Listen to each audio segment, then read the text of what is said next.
Sir 99 వీక్షకులకు అలాగే panel సభ్యులందరూ కూడా నమస్కారం సార్. అలాగే సింగపూర్లో పవన్ కళ్యాణ్ గారి కుమారుడికి జరిగినటువంటి గాయాల మీద కానీ వాటికి ఫైరింగ్ జరిగిన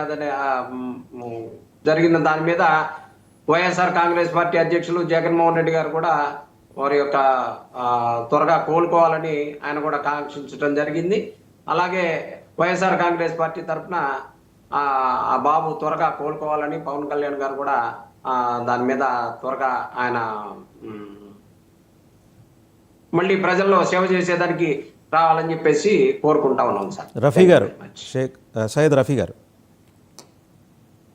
నమస్కారం సార్. మీకు అలాగే ప్యానల్లో ఉన్నటువంటి మిత్రులందరికీ ఈ వార్త నిన్న చదివినప్పుడు చాలా బాధ కలిగింది. ఆ పిల్లడు వయసు ఎంతో తెలియదు నాకు. స్కూల్ అంటే దాదాపు అది 14 సంవత్సరాల లోపలనే ఉండుంటాడు, చిన్నపిల్లడు అయి ఉంటాడు. స్మోక్ బాగా వెళ్ళింది 18 చోట్ల. 6 సంవత్సరాలండి. ఆరా?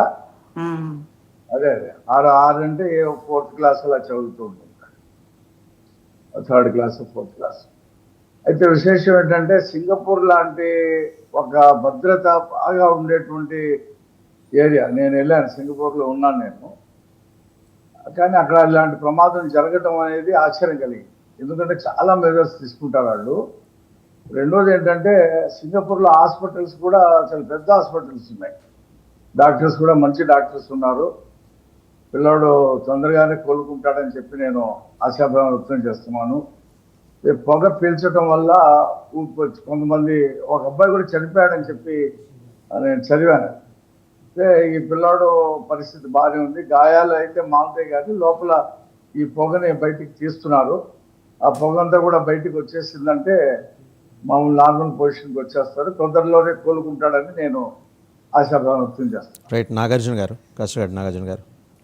మార్క్ శంకర్ అనే ప్రెస్పెట్కి జరిగిన దాని తరపున, అలాగే కొడిదల ఫ్యామిలీకి, ఆంధ్రప్రదేశ్ రాష్ట్ర ఉప ముఖ్యమంత్రి పవన్ కళ్యాణ్ గారికి మా శరణమ్మ తరపున, అలాగే కాంగ్రెస్ పార్టీ తరపున సంఘీభావం తెలుపుతున్నాం సార్.